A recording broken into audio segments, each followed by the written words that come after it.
पंच परमेष्ठी भगवान की। सरस्वती नमस्तुभ्यं वरदे कामरूपिणी विद्यारंभं करिष्यामि सिद्धिर्भवतु मे सदा। सरस्वती सभा मध्ये सुलक्ष्मी ज्ञान रूपिणी कल्याणी सर्वलोकस्य माता ज्ञानमती मता। वीतराग सर्वज्ञ देव की दास सांग वाणी को चतुर अनुयोगों में निबद्ध वर्तमान की जिनवाणी माता को कोटि कोटि वंदन एवं सरस्वती की प्रतिमूर्ति गणिनी प्रमुख श्री ज्ञानमती माता की छत्रछ छाया में उनके श्री चरणों में वंदामी करते हुए अब रत्नकरण श्रावकाचार की क्लास की ओर चलती हूँ, जिसके अंदर आचार्य श्री समंतभद्र स्वामी ने श्रावक श्राविकाओं को मोक्ष मार्गी बनने का उपदेश दिया। क्योंकि संसार के अंदर शुभोपयोग, अशुभोपयोग और शुद्धोपयोग, ये तीन चीज़ें हैं। शुद्धोपयोग आज मिल नहीं सकता, अशुभोपयोग से छूटना है, अशुभोपयोग अनंत संसार का ही कारण है। इसलिए सबको शुभोपयोग में ही लगना है और शुभोपयोग के द्वारा अपने मोक्ष मार्ग को प्रशस्त करना है। सम्यक दर्शन, सम्यक ज्ञान और सम्यक चारित्र, इन तीन की एकता मोक्ष का मार्ग कही गई। इस श्रावकाचार के अंदर सर्वप्रथम सम्यक दर्शन का प्रकरण हुआ, पुनः सम्यक ज्ञान के बारे में बताया और सम्यक चारित्र के अंतर्गत 5 अणुव्रत, 3 गुणव्रत और 4 शिक्षा व्रतों का कथन किया है। 3 गुणव्रतों में दिग्व्रत, अनर्थ दंड व्रत और देश व्रत, इन 3 भेदों को लिया। दिग्व्रत की बात भी आपने जान ली कि 10 दिशाओं का प्रमाण करना दिग्व्रत है।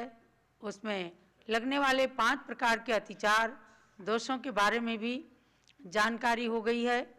अनर्थ दंड व्रत का स्वरूप कल आपने जाना कि 10 दिशाओं में जो मर्यादा की है, उसके भीतर भीतर में बिना प्रयोजन के मन, वचन, काय से जो पाप होते रहते हैं उसे कहते अनर्थ दंड, जिसका कोई प्रयोजन भी नहीं है, लेकिन बैठे बैठे मन से, वचन से, काय से पाप का उपार्जन करने लगते हैं। उसकी हार हो जाए, वह मर जाए, उसकी हानि हो जाए, ऐसा मन से सोचकर या वचन से उसे गालियां दे करके या काय से उसके साथ दुष्चेष्टा करके उसे सताने का कार्य करना, ये सब अनर्थ दंड है। प्रयोजन कुछ नहीं है, उसका बिगाड़ होना है कि नहीं, ये तो उसके कर्मों पर आधारित है। लेकिन हमने उसके लिए मन से, वचन से, काय से, कृतकारित अनुमोदना से जो पाप संचित कर लिया, वह कहलाता है अनर्थ दंड। और अनर्थ दंड से विरति होना, यानी कि हमें किसी के लिए बुरा नहीं सोचना, बुरा नहीं करना, बुरा करने की अनुमति भी नहीं देना, ये अनर्थ दंड विरति नाम का गुण व्रत है। तो जो लोग 12 व्रतों का पालन करते हैं, प्रतिमाओं का पालन करते हैं, उन्हें सूक्ष्मता से यदि कोई दोष हो भी जाता है तो उसका मन से प्रायश्चित करके, वचन से गुरु के सामने आलोचना करके और हमेशा सबके साथ में मैत्री भाव रखना और अपने मन को एकदम अच्छा बनाना, अपने वचनों को अच्छे गुणगान में, देवसाज गुरु के गुणगान में प्रयोग करना, काय से अच्छी चेष्टाएं करना, ये पुण्य के उपार्जन के कारण हैं। तो जो लोग रुचिपूर्वक इस अनर्थ दंड का त्याग करते हैं, तो गणधर देव आदिक ने उन्हें अनर्थ दंड विरति व्रत के पालक के रूप में स्वीकार किया है। अब अनर्थ दंड कितने तरह से होता है, आगे 75 नंबर के श्लोक में चलते हैं। पहले मंगलाचरण। नमः श्री वर्धमानाय निर्धूत कलिलात्मने सालोकानां त्रिलोकानां यद विद्या दर्पणाय ते। जिनके केवल ज्ञान में सब कुछ झलकता है, तीनों कालों की और तीनों लोकों की समस्त द्रव्य और पर्याय एक साथ झलकती हैं। हम इस समय क्या कर रहे हैं, हमारे मन के अंदर क्या चल रहा है, ये सब कुछ आज भी भगवान के ज्ञान में झलक रहा है। इसलिए हमें किसी का भी डर ना हो तो कम से कम भगवान से डरना चाहिए, पाप से डरना चाहिए, और पाप से उपार्जित जो दुख कष्ट आदि आने वाले हैं उनसे डर करके पुण्य की ओर प्रवृत्ति करनी चाहिए। अब श्लोक के माध्यम से जानते हैं कि अनर्थ दंड कितने तरह से किया जाता है, उसके भेद।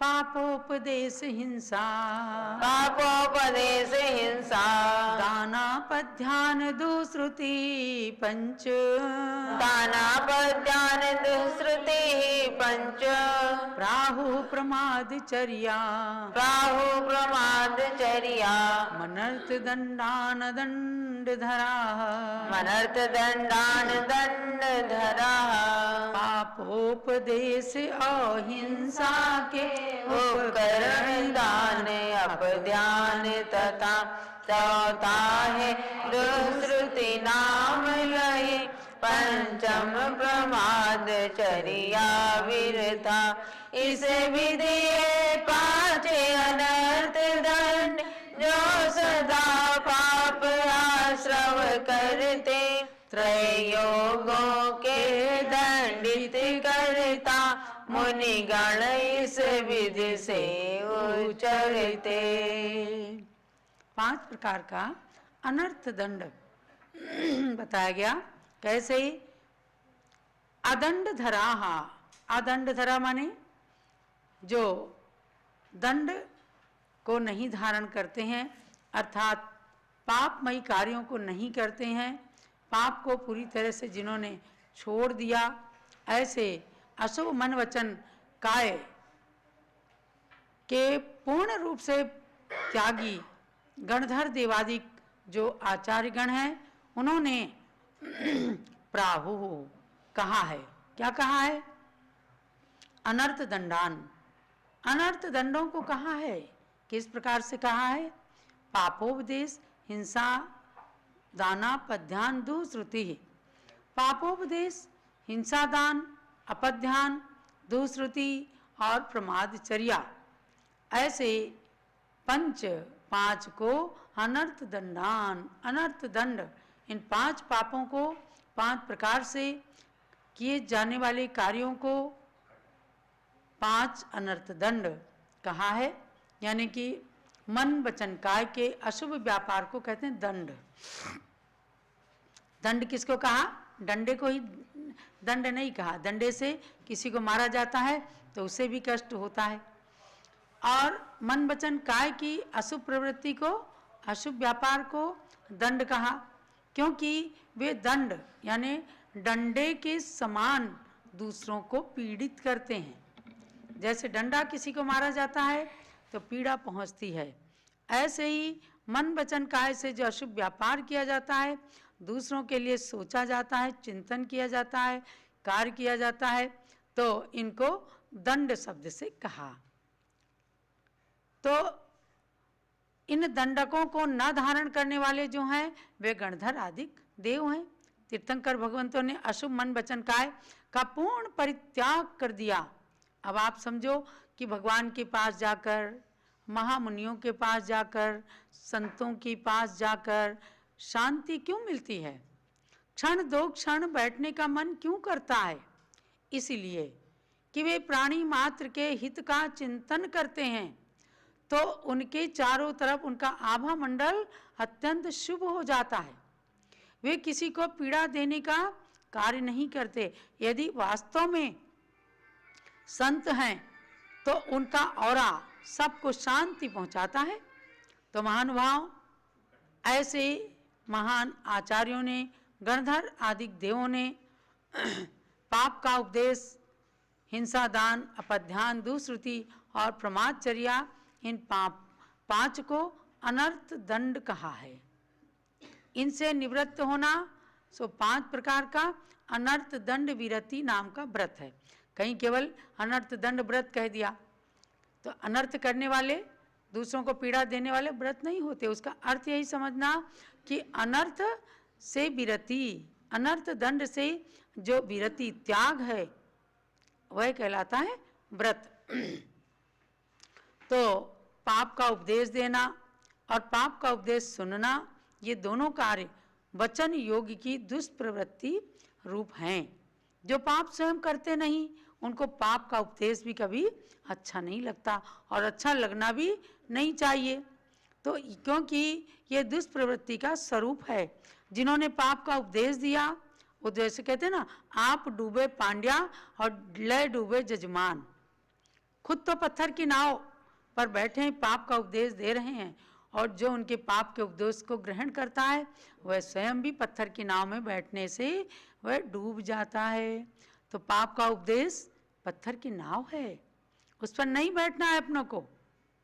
अपने को पुण्य की नाव में बैठ करके और संसार के समुद्र को तिरना है। इसलिए खोटा चिंतन करना, ये मनोयोग की दुष्प्रवृत्ति है। मन की, वचन योग की दुष्प्रवृत्ति जानी, अब मनोयोग की दुष्प्रवृत्ति, खोटा चिंतन जो करते हैं, इसका अहित हो जाए। किसी के घर में कोई छापा डलवा देते हैं, किसी के यहाँ डकैतों को सुराग दे देते हैं, ऐसे जाना, इस तरह से इसका ये चोर दरवाज़ा ऐसा है वैसा है। आपने कभी देखा होगा कि किसी फिल्म के अंदर दिखाया गया कि बैंक में कोई डकैती कैसे डालता है, अगले दिन से ही बैंक में डकैती डलनी शुरू हो गई। तो ये क्या है? पाप का उपदेश देने वाली फिल्म वगैरह जो हैं, ये अपने लिए घातक है। अच्छे अच्छे कार्यक्रम देखिए, आप YouTube के अंदर देखिए, कितने अच्छे अच्छे सातवें व्यसन की एनिमेटेड कथाएं हैं, 5 पापों की कथाएं कि किस तरह से उन पापों में प्रवृत्ति करने के कारण किन किन को क्या हानियां हुई, सम्यक दर्शन के 8 अंगों की बहुत ही सुंदर सुंदर। तो ऐसी कहानियों को भी देखें, सुने और बच्चों को भी उस ओर प्रवृत्ति करें। यही अपने संतों का जो पुरुषार्थ रहता है कि आज की टेक्निक का गुड यूज करके और आज की पीढ़ी तक उनको पहुंचाना, जिससे कि गलत गलत सीरियल या कार्टून चैनल ये सब देख देख करके जो पाप बंद होता है, इस बात को आपको बताना है। भले ही ये व्रत ना हो, आप व्रती भी हैं, लेकिन पाप का उपार्जन कम से कम हो।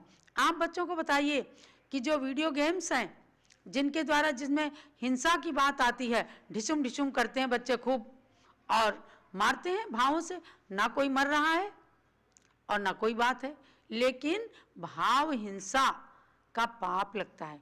मैंने एक बालक को जब ये समझाया कि बेटा आप बिना कारण का पाप इकट्ठा करते हो, बोले माता जी क्या वीडियो गेम देखने से भी या उसको खेलने से भी ऐसा हो जाता है? आजकल गेम आते हैं, उसमें भी पैसे का खेल खेलते हैं, तो इन सब से भाव हिंसा का पाप लगता है।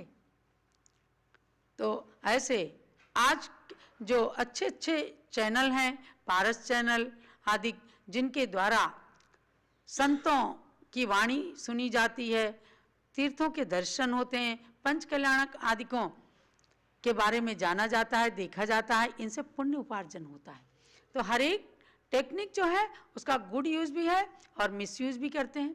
तो मिसयूज करने वाले, पाप का उपदेश देने वाले और सुनने वाले, इन सब के लिए योग, मनोयोग की दुष्प्रवृत्ति है, वचन योग की दुष्प्रवृत्ति है। इसलिए आप जानना कि इनसे विरक्त रहने के लिए आचार्य देव पुण्य की ओर प्रवृत्ति करने का उपदेश देते हैं। ऐसे हिंसा के उपकरण दूसरों को देना, प्रमाद पूर्वक शरीर की प्रवृत्ति करना, ये काय योग की दुष्प्रवृत्ति है। इस प्रकार तीनों योगों की दुष्प्रवृत्ति रूप जो हैं 5 कार्य होते हैं: पापोपदेश, हिंसादान, अपध्यान, दुष्श्रुति और प्रमादचर्या। ये अनर्थ दंड के 5 भेद हुए। इनसे फालतू में ही पापों का संचय होता है। इसलिए जो कर चुके सो कर चुके, लेकिन आगे के लिए पाप कम से कम अर्जित हो, पुण्य की प्रवृत्ति बढ़े, इसलिए अपने मन को एकदम शांत रखना, अपने मन को कोमल बनाना, अपने मन के अंदर किसी के प्रति बैर भाव नहीं रखना। इसी बात को करने के लिए आचार्य देव व्रतों का उपदेश देते हैं। अब पापोपदेश का स्वरूप कहा जाता है आगे की गाथा में। तिर्यक क्लेश वाणिज्या, तिर्यक क्लेश वाणिज्या, हिंसारंभ प्रलंबनादीना, हिंसारंभ प्रलंबनादीना, प्रसवः कथा प्रसंगः, प्रसवः कथा प्रसंगः, स्मर्तव्यः पापोपदेशः, स्मर्तव्यः पाप उपदेशः, पशुओं का वाणिज्य दास दासी का क्लेश रूप वाणिज्य करना, हिंसा कृत वचनों को कहना, आरंभ करी वच भी कहना, छल इंद्र जाल ठग विद्या का उपदेश व्यर्थ ही कर देना, पहला ये कहा नर्त दंड पापोपदेश इसको तजना। कितनी बारीक बातें हमारे जैनाचार्यों ने बताई है। आज किसी को पता ही नहीं होता है कि पुण्य के कार्य हम कर रहे हैं, पाप के कार्य कर रहे हैं। हर जगह मार काट की बातें हैं, हिंसा की प्रवृत्ति है। घर की सफाई भी करना है तो उसके लिए ऐसा करने से मच्छर मर जाते हैं, ऐसा करने से दीमक मर जाते हैं, ऐसा करने से खटमल मर जाते हैं, ऐसी दवाई डालने से ये हो जाता है। तो इससे क्या है, हर दम पाप की प्रवृत्तियां रहती हैं। आप देखो पहले भी घरों के अंदर कितने अच्छे से सफाई करते थे, अपने आप झाड़ू लगाते थे, पोछा लगाते थे। अब आज वाइपर आ गए, बिजली की मशीनें आ गई और उसमें कोई सावधानी नहीं, किसी प्रकार का कोई अत्याचार नहीं है। हमें तो बस घर की सफाई करनी है, तो उसमें कितने सारे जीवों का घात होता है। आप देखो कि आचार्य देव हमें कैसा उपदेश देते हैं कि आप घर में रह करके भी छोटी छोटी क्रियाओं के द्वारा भी पुण्य का अर्जन कर सकते हैं। तो पाप का उपदेश अनर्थ दंड है। कैसे? तिर्यक क्लेश वाणिज्या, तिर्यक वाणिज्या, तिर्यंचों का व्यापार करने का उपदेश देना। जाओ वहाँ पर बाजार लगता है, पशुओं का बाजार लगता है, वहाँ जा कर के खरीदना बेचना तो चलता है, ये सब कुछ चलता है अनादिकाल से। लेकिन जो पाप से बचना चाहते हैं, जो पुण्य की ओर प्रवृत्ति करना चाहते हैं, उन्हें इन चीज़ों से बचना है। क्लेश वाणिज्या, दासी दास यानी नौकर नौकरानी आदि को बाहर भेजना उनकी इच्छा है चाहे नहीं है, लेकिन पैसा कमाने के लिए लोग जो है आज सप्लाई करते हैं। आज जो है बहुत तरह के कार्य पाप को बढ़ाने वाले ज़्यादा हो गए हैं। व्यापार कई तरह का हो गया है और उन व्यापारों से तमाम तरह के पापों का अर्जन होता है। आप देखते हैं कालगर्ल का व्यापार होता है, लड़कियों को लोग बेचते हैं, बाहर भेजते हैं, न जाने उनका कितना दुरुपयोग होता है। तो ऐसे ही दास दासी आदि के क्लेशकारी व्यापार का उपदेश देना। वेश्यालयों के अंदर बेच आते हैं, आज वेश्या घर चलते हैं। लोग कहते हैं कि सती चंदनबाला को कभी वैशाली के बाजार में बेचा गया था, कौशाम्बी के बाजार में बेचा गया था। नहीं, वो महासती थी। ये प्रसंगोपात मैं बता रही हूँ कि महासती चंदना को विद्याधर ने हरण किया था। करते करते किसी तरह अपने सतीत्व की, अपने शील की रक्षा करते करते जब वो कौशाम्बी में आती है, वहाँ पर लोग कह देते हैं कुछ अन्य ग्रंथों के या सुनी सुनी बातों को लेकर के कि सती चंदना के अंग अंग का मोल किया गया। बिल्कुल गलत है, कभी भी नाटक में ये मत दिखाना। और सती चंदना को तो वहाँ के श्रेष्ठी ने अपनी पुत्री बना करके रखा था, और जब सेठानी को उसके सील पर थोड़ा शंका हुई, उसने उसे कारागृह में डाल दिया, सिर मुंडवा दिया, सकोरे में कोदो का भात देती थी, लेकिन भगवान महावीर ने उसके पुण्य से ही रक्षा की। और महावीर आए, चंदना ने रो करके भगवान महावीर को पुकारा, पड़गहन किया, उसके सिर पर केस आ गए। दासी के वस्त्र रानी के वस्त्र बन गए, कोदो का भात साली धान्य बन गया, मिट्टी का सकोरा सोने का बर्तन बन गया, क्योंकि उसके शील के अंदर दम था, उसके अंदर दृढ़ता थी। उसे कहीं बाजार में बेचा नहीं गया, ना उसका सील कहीं हरण हुआ। चंदना के ऊपर जिसने आरोप लगाया उसने भी देखा कि महावीर स्वामी का आहार हुआ, पंच आश्चर्य वृष्टि हो गई। तो ये तो मैंने प्रसंगोपात आपको बताया कि यदि ऐसे प्रकार से चंदना के चरित्र को दर्शाते हैं तो भी समझो पाप का अर्जन करते हैं। आप महासती चंदना का छोटा सा नाटक है, जम्बूदीप हसनापुर से मंगाएं और उसको मंच पर खेलें। तो पाप का अर्जन नाटक के माध्यम से भी ना करें, ना सतियों का अवर्णवाद करें। जो सच्ची सच्ची कथा है उसको ही प्रचारित प्रसारित करें। और यहाँ पर कहा गया कि ऐसे व्यापार होते हैं जो दास दासियों को व्यापार कराते हैं, उनको भेजते हैं लोगों के पास पैसा कमाने के लिए। हिंसोपदेश, हिंसा के कारणों का उपदेश देना। आरंभोपदेश, आरंभ बाग लगाना, बगीचा लगाना, अग्नि जलाने आदि आरंभ को करने वाले कार्यों का उपदेश देना। प्रलंबोपदेश कहा गया, ठग विद्या, जादू आदि इंद्रजाल की विद्या को बताना, उसका उपदेश देना। ये सब पापोपदेश अनर्थ दंड है। 5 प्रकार से पाप का उपदेश होता है। इन उपदेशों को न देना, और कोई उपदेश ऐसा कर रहा है तो उसको सुनना भी नहीं।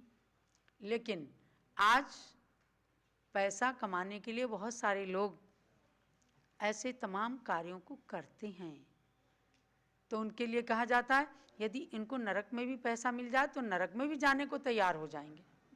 देखो ना कि शुभम चक्रवर्ती जिह्वा का इतना लोलुपी था कि अगर छलिया देवता ने उसको अपने छल में फंसा लिया कि चलो ये जो मीठे मीठे फल हैं मैं समुद्र के पार तुमको दिलाऊंगा, देऊंगा, और उसका पेड़ लाके लगा देना, और जाके समुद्र के बीच में उसके साथ में क्या किया, उसने अपना रूप प्रकट किया और राजा को मारने के लिए उसने कितना प्रयत्न किया। तो महानुभाव, ये सब हमें जानना है और पुण्य की ओर, इनको त्याग करके पुण्य की ओर प्रवृत्ति करना है।